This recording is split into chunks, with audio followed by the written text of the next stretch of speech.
Olá, meus amigos, minhas amigas que nos acompanham no canal do YouTube, né, do GPEC, do Grêmio Espírita Perseverança e Caridade.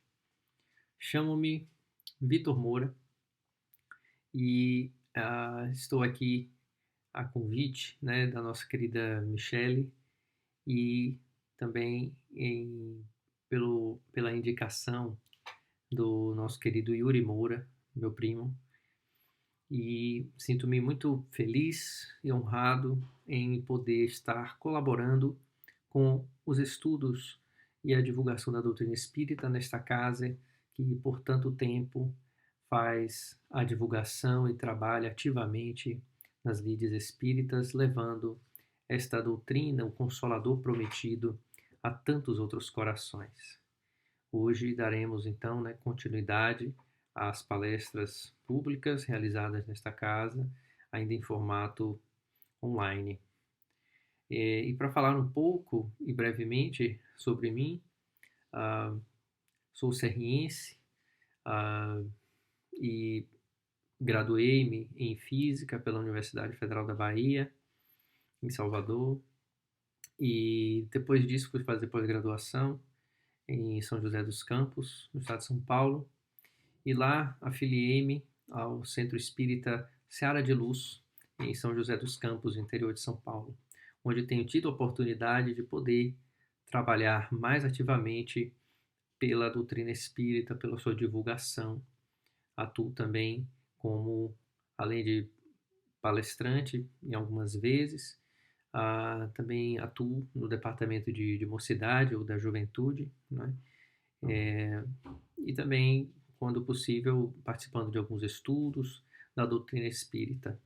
Então, assim, sou espírita desde o berço, né? Meus pais também espíritas, e têm fornecido esta base para mim, e com muita alegria eu tenho buscado não só, claro, estudar a doutrina, mas dentro das minhas parcas possibilidades de também buscar vivenciá-la em todo o seu belíssimo aspecto e renovador aspecto.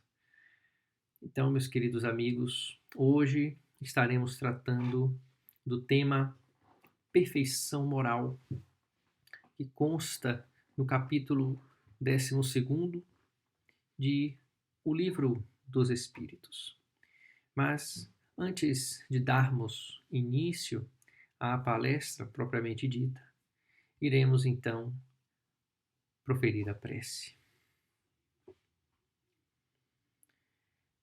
Senhor Jesus, amado amigo e mestre, encontramo-nos aqui, Senhor, sob o teu amparo, para que neste esforço, Senhor, possamos trazer a mensagem do teu evangelho de luz de forma mais clara e límpida que estiver ao nosso alcance. Rogamos-te, Mestre, a inspiração. Rogamos-te a tranquilidade para que a tua mensagem, Senhor, possa alcançar aos corações dos nossos amigos e amigas que nos ouvem, como também o nosso coração. Ampara-nos, Mestre amado, que o teu amor envolva a todos nós, agora e por todo sempre. E que assim seja. Em 18 de abril de 1857, em Palais Royal, na Galeria d'Orléans, na livraria do Monsieur Danty, veio a lume uma das mais importantes obras, depois da Boa Nova, do Evangelho, que a humanidade jamais viu. Essa obra intitulada O Livro dos Espíritos. Ela daria início ao cumprimento da promessa feita pelo Messias Nazareno, quando, de seu retorno às esferas resplandecentes do amor e da verdade, asseverando aos discípulos amados que não os deixaria órfãos, que rogaria ao Supremo Pai que os enviasse um outro Consolador, que estaria com a humanidade para todo sempre.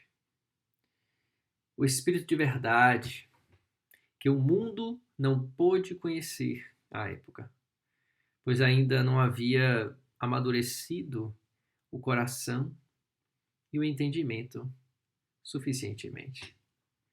Esta obra fora trazida a lume pelo inesquecível professor Hippolyte Léon Denisard Rivail, e que ficaria conhecido na posteridade como Allan Kardec, um pseudônimo que ele utilizara para assinar todas as obras do Pentateuco kardeciano, como ficaria conhecido posteriormente,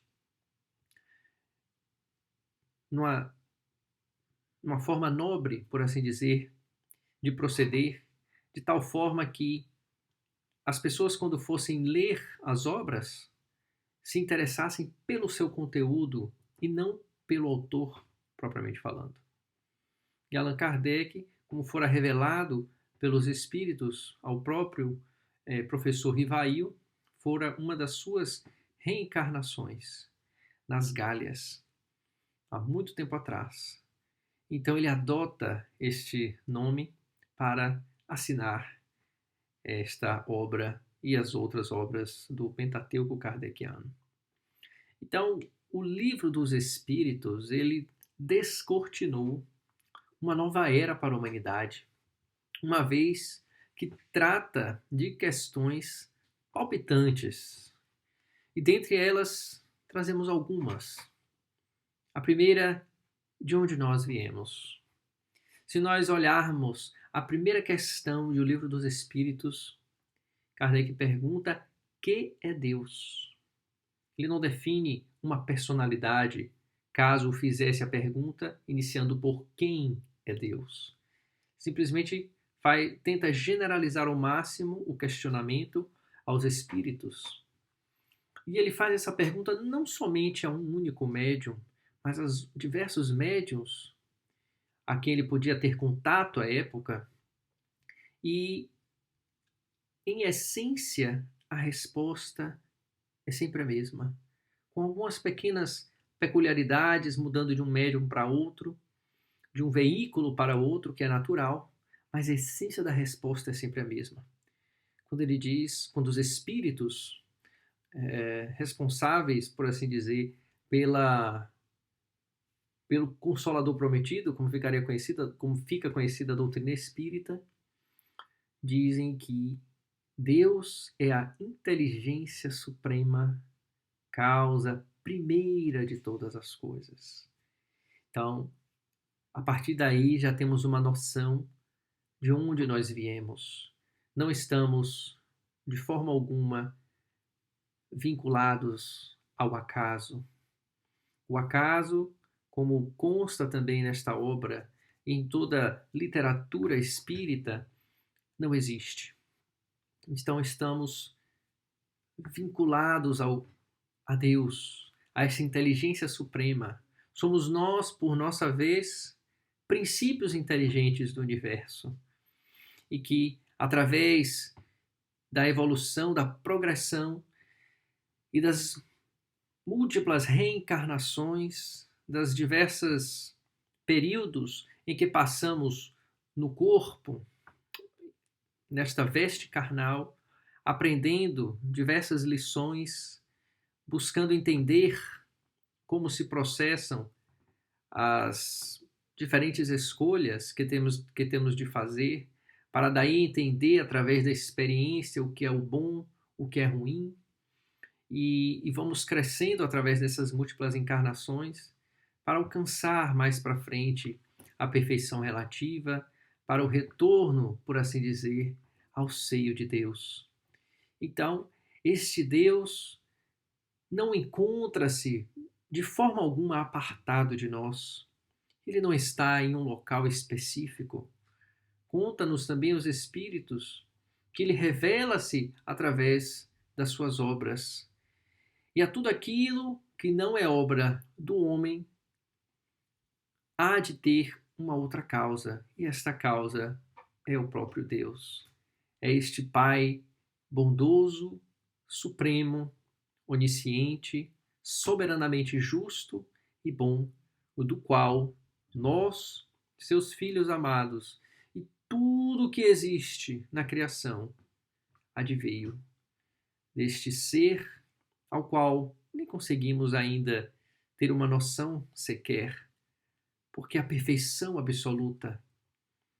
E nós, ainda criaturas tão distantes desta perfeição, podemos somente ter algum acesso a algumas das suas qualidades, mas ainda assim ficamos estupefatos com a grandeza de Deus através de suas divinas obras, dentre elas o universo, o cosmo, como o conhecemos, ainda que minimamente, mas que os nossos telescópios hoje em dia já conseguem vislumbrar distâncias inimagináveis, mostrando as grandezas da obra do Criador.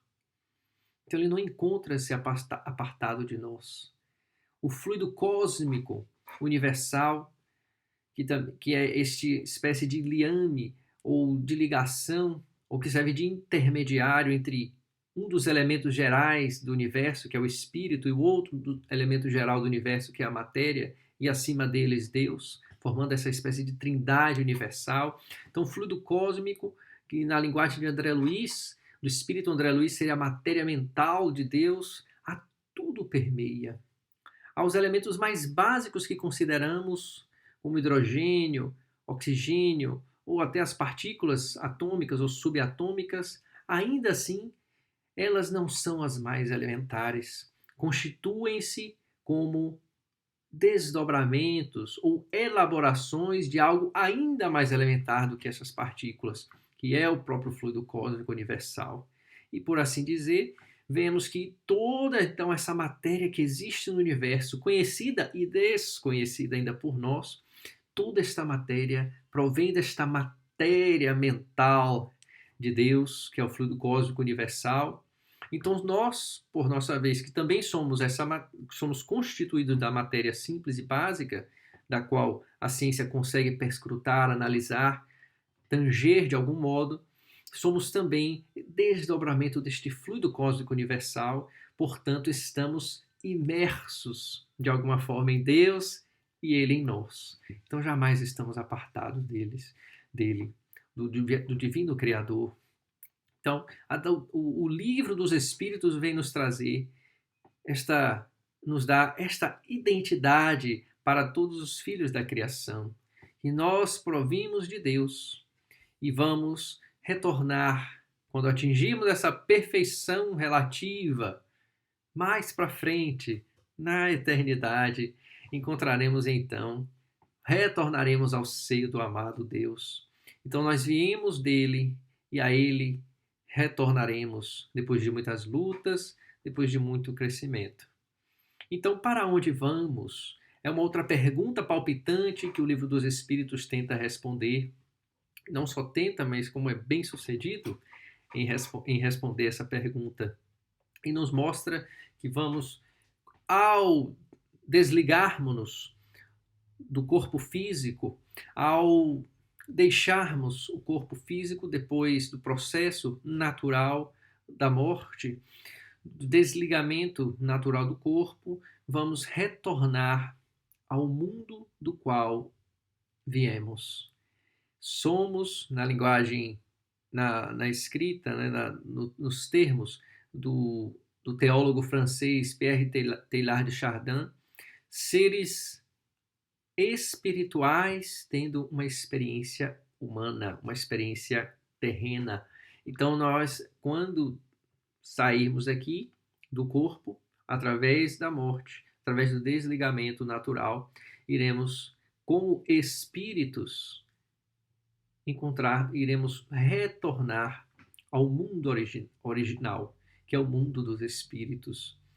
E irão ainda os espíritos dizer, em O Livro dos Espíritos, que não perdemos a nossa individualidade ao fazermos esta transição, a sairmos de uma faixa vibratória mais densa, na qual nos encontramos, mais pesada, para irmos para uma matéria, quiçá, quintessenciada, diferente da matéria que conhecemos, mas ainda assim matéria, mas uma matéria que a ciência, tal como conhecemos hoje, com os métodos que temos à nossa disposição, ainda não consegue tanger, não consegue experimentar de alguma forma. Então, vamos retornar a este mundo, que é o mundo dos espíritos, conservando a nossa individualidade. Retornaremos a uma espécie de todo que constitui todos os espíritos constituindo um todo, mas todos nós mantendo ainda a nossa individualidade. E não só retornaremos para o mundo espiritual, mas também nas, no nosso processo natural de evolução, necessitaremos de retornar ao planeta Terra. Então, esta encarnação nossa não é a primeira e também tampouco será a última, principalmente nós aqui no planeta Terra, planeta que ainda está muito atrasado relativamente a outras moradas que existem na casa do Pai, como disse o nosso Senhor Jesus Cristo. Então, iremos retornar ao mundo espiritual, conservando a nossa individualidade e sempre continuando no processo de crescimento, tanto lá como aqui no planeta Terra. O Livro dos Espíritos nos trará também questões que abordam as causas das nossas aflições. E vai nos dizer ainda que elas podem ser, talvez didaticamente, separadas nas causas das aflições que são atuais, ou seja, que estão enraizadas, por assim dizer, na existência atual em que nos encontramos, e que muitas vezes nós, pelos nossos atos de rebeldia perante as divinas leis, as leis naturais, as leis que estão inscritas em nossa consciência. Então, quando nos rebelamos perante as leis, perante as situações em que nós mesmos nos colocamos antes de planejarmos a presente encarnação, porque em presença de outros espíritos que nos amam, que querem o nosso bem, e em presença de um planejamento adredemente preparado, veríamos que as situações em que estamos hoje inseridos, de alguma forma, trariam benefícios para nós. E que, portanto, deveríamos aceitar a situação, ou seja, uma situação que muitas vezes passa pela desdita, pelo infortúnio, pela infelicidade, mas ao reencarnarmos e quando momentaneamente nos esquecemos de tudo que nos passou em existências pretéritas, acabamos nos rebelando perante as divinas leis e nos afastando de um planejamento inicialmente feito por nós mesmos e por aqueles que nos amam, como já nos referimos. E ao nos afastarmos desse planejamento, acabamos gerando aflições para nós mesmos. Quando pautamos as nossas atitudes, as nossas ações, os nossos pensamentos fora, apartados das divinas leis, das leis naturais, das leis do amor, da lei de justiça, de caridade, nós estamos automaticamente engendrando situações que tentarão nos trazer de volta ao caminho do bem. Só que esse trazer de volta são as aflições que foram, no final das contas, geradas por nós mesmos. Então, esta é uma das possíveis causas das nossas aflições, ou seja, estão enraizadas na atual existência, pelo nosso proceder na atual existência. Agora, ainda há uma outra causa em que o Livro dos Espíritos nos traz a informação de que ela pode estar, e se ela, a causa do problema das aflições que estamos passando atualmente, se não encontramos a causa dentro da atual existência, ou seja, se a despeito do nosso bom proceder, do nosso atuar no bem, ainda assim passamos por diversas dificuldades, sejam elas quais forem, e por situações que nos trazem sofrimento de alguma forma, então a causa dessas aflições, elas necessariamente precisam estar enraizadas, precisam estar alocadas em existências pretéritas, porque ninguém sofre por acaso. Ninguém está aqui, como se diz no brocado popular, a passeio. Portanto, o sofrimento que nos advém hoje, a despeito, como já dizemos, das nossas boas ações, elas têm que estar enraizadas em outras encarnações, do procedimento que tomamos outrora, em que deliberadamente nos afastamos da observância das divinas leis. Da lei de justiça, de amor, de caridade, como já mencionamos. Então,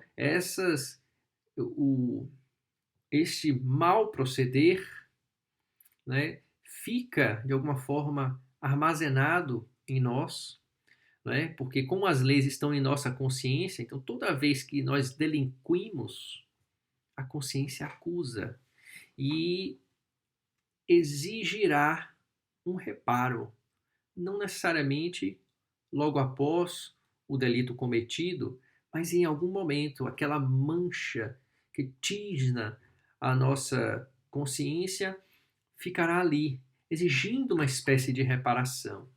Então, as aflições que nos advirão em existências posteriores virão com objetivo reeducativo, de nos trazer de volta ao caminho que levará à chamada porta estreita, que vai nos abrir os olhos, por assim dizer, para essas novas situações, para que não voltamos a repetir os erros de outrora. Como diria Joana de Ângeles, somos herdeiros de nós mesmos. E como trazemos toda esta bagagem do que fizemos em existências pretéritas, e tudo isso influencia sobremaneira em como somos hoje, em como lidamos com as diversas situações da vida. Mas, por mais que ainda sejamos espíritos muito ainda distantes da chamada perfeição relativa, e que o nosso passado não seja, digamos assim, de nos orgulharmos tanto dele, isto não implica dizer que devamos dar vazão às nossas paixões primevas. Isto significa, então, dizer que a cada novo dia, a cada nova oportunidade que nos é dada, a despeito das aflições que advirão, como resultado da nossa sementeira apartada do bem, devemos aproveitar cada dia para atuar no melhor de nossos esforços, no bem, no amor, pois, como encontraremos na própria Boa Nova, em uma carta de Pedro, de Simão Pedro, talvez no seu capítulo 4, salvo engano, ele trará que o amor cobre a multidão dos pecados. Então é esse amor que, essa atitude no bem, que não passa jamais despercebida pela divina justiça, que irá aos poucos aliviando o fardo que nós mesmos trouxemos de outras existências e que vamos dando uma nova configuração à nossa vida, deixando ela mais leve, mais amena, o que novamente não retira o processo educativo que precisamos passar para aprender, mas certamente o amar, o fazer o bem, o agir de forma consentânea com as divinas leis, certamente nos fará o passar por essas aflições, né, de forma muito mais tranquila, mais resignada. Mas, afinal de contas, o nosso Mestre Jesus falou que são bem-aventurados os aflitos, pois que serão consolados. O fardo com o Mestre Jesus torna-se mais leve, mas torna-se mais leve porque o entendemos, tal como a doutrina espírita nos coloca, porque agora sabemos a causa das nossas aflições e somos responsáveis pelos nossos atos. A doutrina espírita vem nos lembrar de que tudo que nos acontece, de alguma forma, nós mesmos nós contribuímos para o resultado daquela situação pela qual passamos. Nós temos uma mania infeliz de tentarmos sempre delegar ou terceirizar a responsabilidade dos nossos atos para outrem, o que ainda está muito distante desta perfeição moral a que aludiu o nosso Mestre Jesus e do qual ele foi o exemplo máximo aqui no planeta Terra e continua sendo ainda para todos nós. Então, a doutrina espírita vai trazer para os nossos ombros a responsabilidade dos nossos atos, em que jamais devemos ficar apontando o dedo ou a responsabilidade a quem quer que seja, e sim devemos sempre nos perguntar onde foi que eu atuei nesta ou naquela situação de tal forma a contribuir para o resultado daquela situação. Então, qual foi o meu papel neste procedimento? Então, quando a gente se coloca dentro dessa situação, né, e a gente não foge das consequências dos nossos atos, então estamos caminhando para esse amadurecimento espiritual em direção a essa perfeição moral. Então, o Livro dos Espíritos, esta obra magistral, vem trazer-nos também sobre informações relevantes, importantíssimas, acerca da natureza dos espíritos e suas relações com os homens. Né? Vem nos dizer sobre a imortalidade do ser de todos nós, né? Que, a despeito do corpo perecer, como é natural, algo sobrevive ao decesso físico, né? À disjunção molecular, nas palavras de Joana de Ângeles. Então, esse espírito que pré-existe ao nascimento do corpo e sobrevive ao decesso dele. Então, existe esse espírito imortal, todos nós o somos, e temos aí toda a eternidade para buscarmos crescer, mas que não devemos, de forma alguma, desprezar quaisquer oportunidades que nos sejam dadas, porque o tempo é valiosíssimo. Então, qualquer oportunidade que nos for dada para que possamos crescer, aproveitemo-la, agarremo-la com todas as forças e demos a continuidade aos nossos serviços e certamente estaremos contribuindo tanto para o nosso crescimento, mas também influenciando as pessoas ao nosso redor positivamente, para que elas possam também crescer conosco nesta caminhada. Ainda, o Livro dos Espíritos fala da vida futura e do porvir da humanidade, que o planeta Terra, assim como diversas outras moradas na casa do nosso Pai, estão progredindo também. Os seus habitantes estão progredindo. No nosso planeta, atualmente, estamos passando pelo processo da chamada transição planetária, a qual já foi aludida pelo espírito Manuel Filomeno de Miranda, no livro do mesmo nome, trazido pela mediunidade do nosso querido Divaldo Pereira Franco, em que ele relata com detalhes sobre este processo pelo qual nosso planeta já vem passando desde alguns séculos antes da própria chegada do livro dos Espíritos, né? Do marco inicial da doutrina espírita no nosso planeta, né, com a reencarnação ou encarnação em massa de espíritos de escol, espíritos elevados, que vêm para buscar acelerar o crescimento moral do planeta. Nós temos visto e percebido um crescimento vertiginoso em termos de intelectualidade no nosso planeta Terra. No entanto, o crescimento moral que deve seguir o crescimento intelectual ainda no nosso planeta está muito aquém do que talvez deveríamos esperar de acontecer para que o nosso planeta pudesse crescer, talvez de forma mais rápida, mais acelerada.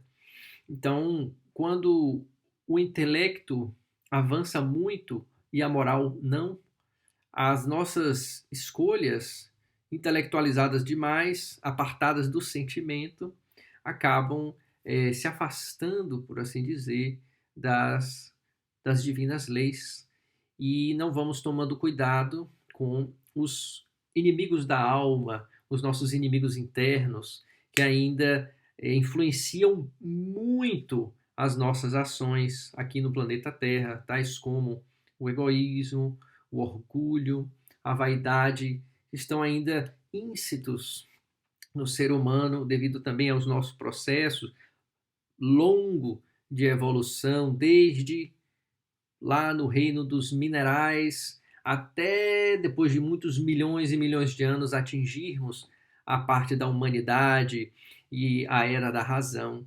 Então, venhamos trazendo essas heranças de outrora e que precisamos paulatinamente, dia após dia, oportunidade após oportunidade, ir nos desfazendo dessas heranças seculares, milenares, e que a partir e construindo novos hábitos mais saudáveis e alijando de nós outros perniciosos que ainda nos mantêm na retaguarda. Então, vem falar que todos nós estamos nesse processo de progressão, o nosso planeta passando por essa transição planetária, outros espíritos ainda renitentes no mal, para os quais estão sendo dadas últimas, por assim dizer, oportunidades ainda neste planeta, porque nunca é fornecido um número específico de oportunidades, porque a misericórdia do Pai é infinita. Então, todos os espíritos irão um dia progredir, podem encontrar-se momentaneamente na ignorância, fazendo mal a outrem, mas um dia esse espírito irá acordar. Mas, no seu processo de educação, às vezes é necessário tomar determinadas medidas para que ele possa entender ou talvez cair em si dos passos equivocados que possa estar tomando.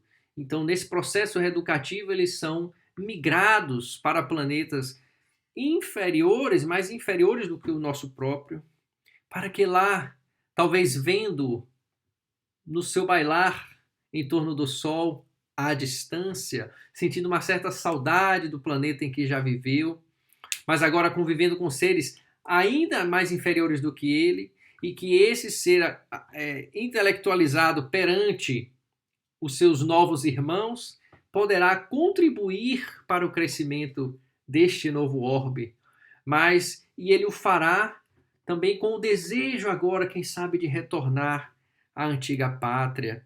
Então, fazendo com que ele venha a ter uma nova visão sobre o crescimento que ele precisa ter e sobre os atos que tomara até então. Então, veja que são orbes distintos se solidarizando.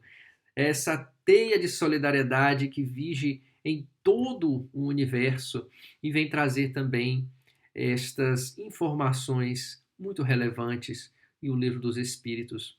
Então, o Livro dos Espíritos nos traz, como já nos referimos, sobre a perfeição moral, sobre como devemos reconhecer os vícios e as virtudes que nos adornam, trabalhando-nos então para extirpar os vícios e, ao mesmo tempo, estimular e fazer crescer as virtudes, e estipulando como condição basilar para tal a observância das leis divinas.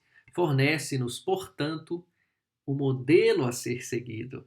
E lá na questão 625 de O Livro dos Espíritos, Kardec questiona qual o tipo mais perfeito que Deus já ofereceu ao homem para lhe servir de guia e modelo. E a resposta não se faz demorar, talvez sendo uma das mais sucintas em O Livro dos Espíritos, em uma palavra: Jesus, o divino Messias, o mestre, o divino carpinteiro que permutou, como na linguagem da nossa amada Amélia Rodrigues, as epopeias ciclópicas da Via Láctea para vir andar nas estradas poeirentas da Galileia. Fez-se pequeno, aquele sol de primeira grandeza, para vir nascer como uma pequena criança em uma estrebaria, nos dando uma lição inesquecível de humildade. Ele é o alvo para o qual todos nós devemos focar os nossos melhores esforços.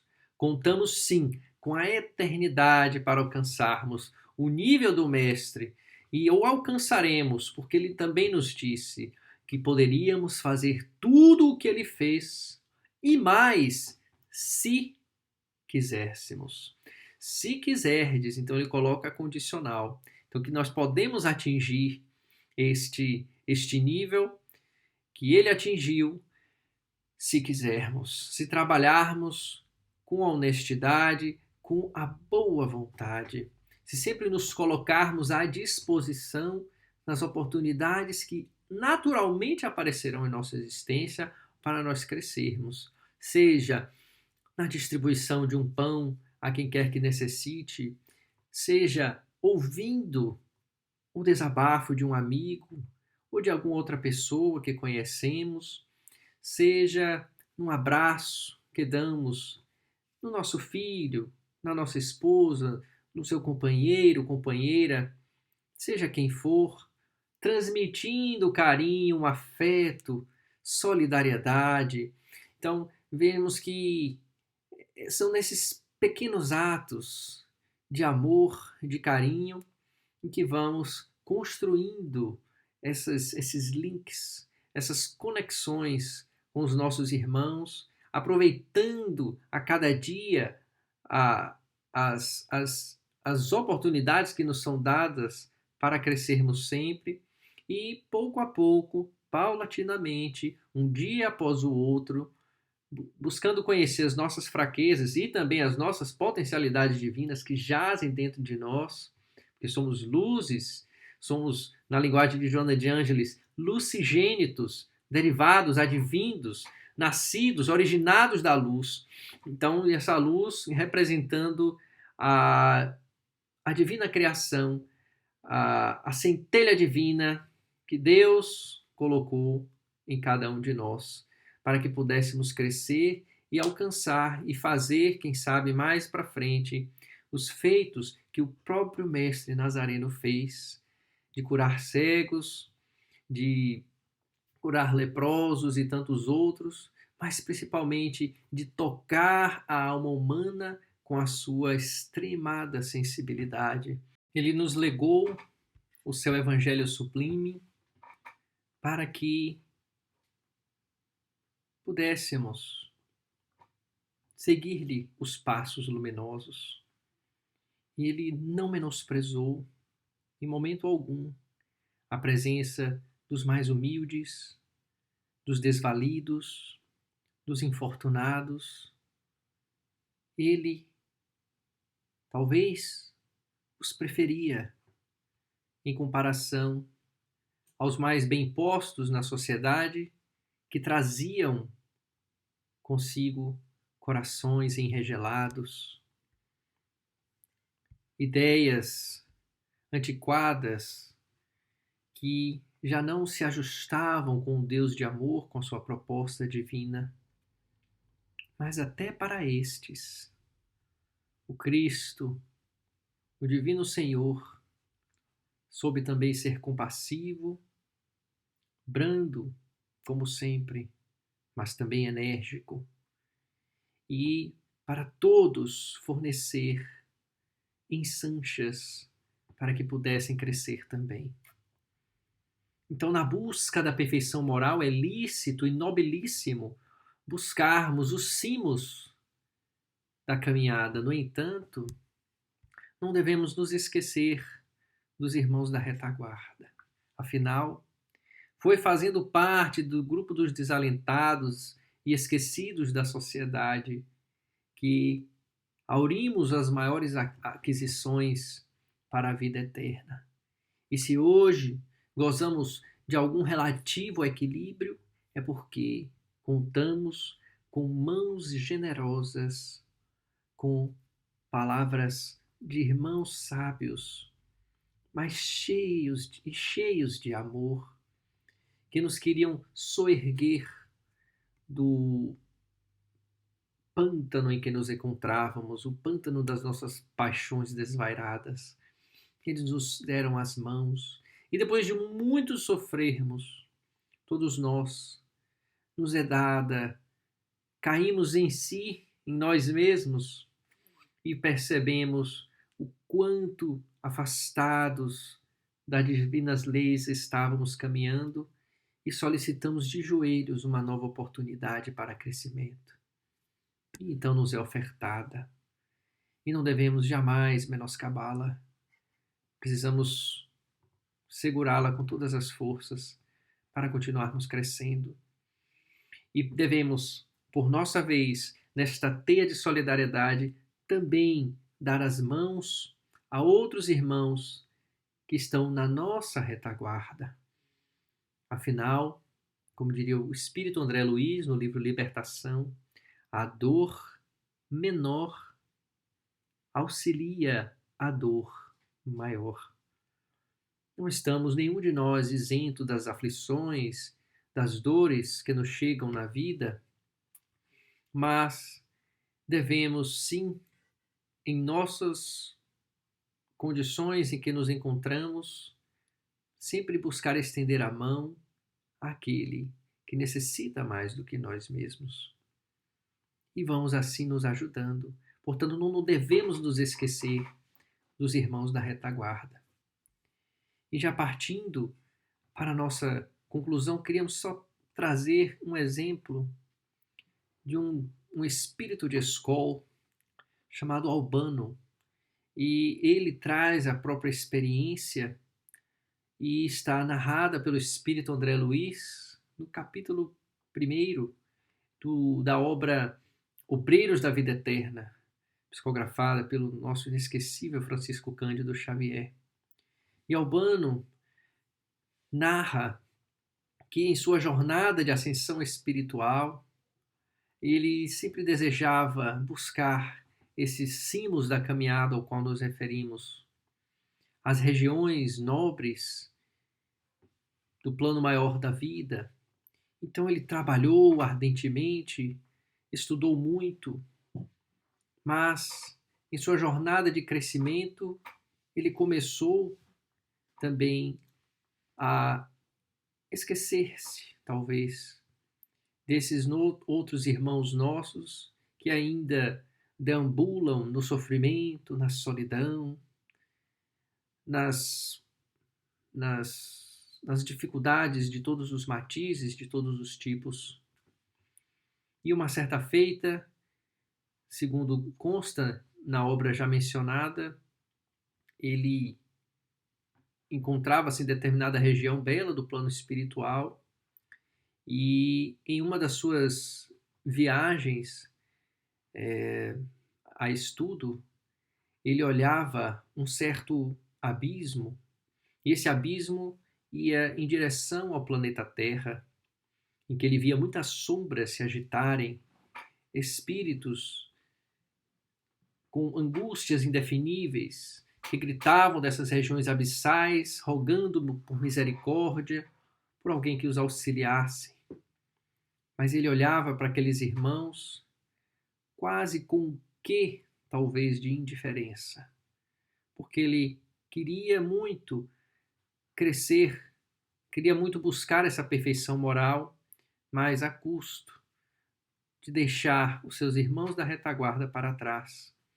Então ele percebe uma luz intensa, um sol, como narra André Luiz, que movimentava-se célere para a região dos abismos. E um séquito de espíritos angélicos acompanhava aquele sol sublime.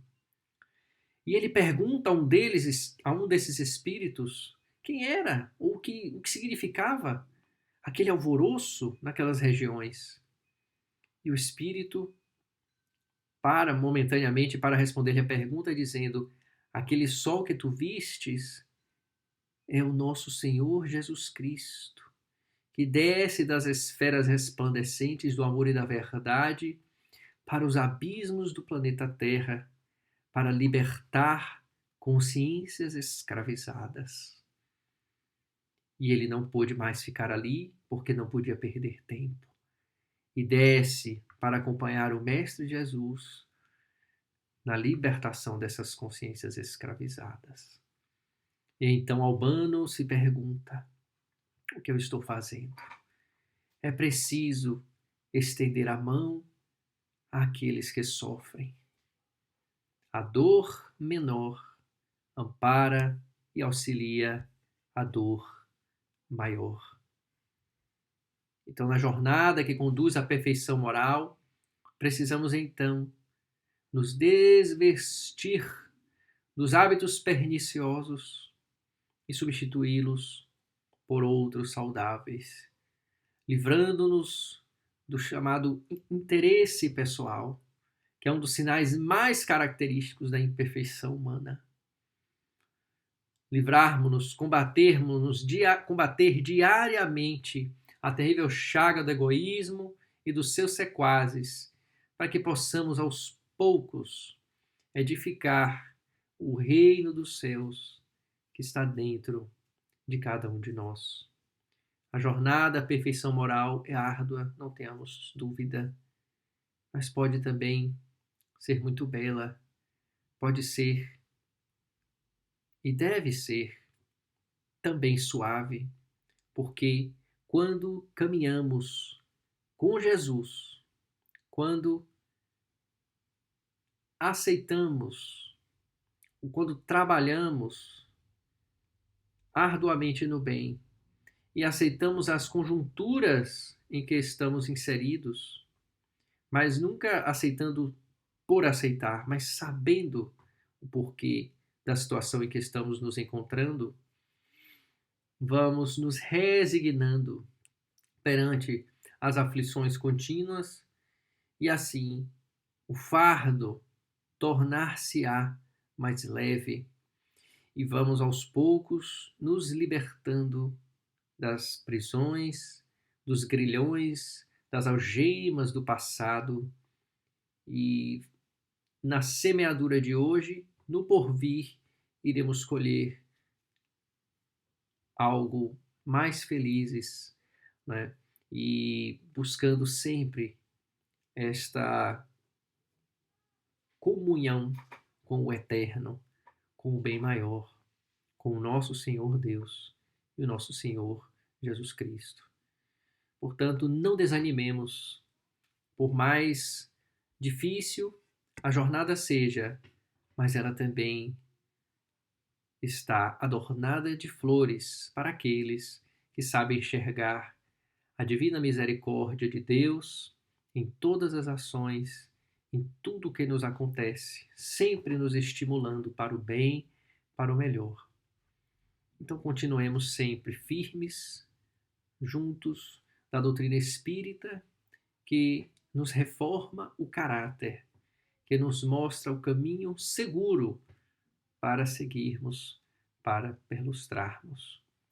Então, que o nosso Senhor Jesus Cristo nos abençoe, nos envolva em paz. E finalizando o nosso momento da nossa preleção, gostaríamos então de proferir a nossa prece final. Senhor Jesus, amado amigo e mestre, nós te agradecemos, Senhor, por estes minutos em que pudemos ser, Mestre Jesus, expor conceitos trazidos por ti e aclarados pela doutrina espírita, também advinda do teu coração augusto. E agradecendo-te, Mestre, uma vez mais, pela oportunidade que nos sois fornecida de aproximarmos-nos um pouco que seja do teu coração puro e bom, através da exposição dessas lições, mas que estas mesmas lições, Senhor, fiquem também em nossos corações, para que possamos, Mestre, dia após dia, em um esforço paulatino, ir edificando o reino dos céus que está dentro de cada um de nós. Que o teu amor, divino amigo, seja com todos nós, agora e por todo sempre. Que assim seja. Meus irmãos, rogamos então a paz do nosso Mestre Jesus para todos nós e que o nosso Mestre os envolva em muito amor. Muito obrigado uma vez mais pela sua presença e que o nosso Mestre Jesus nos abençoe. Fiquem em paz.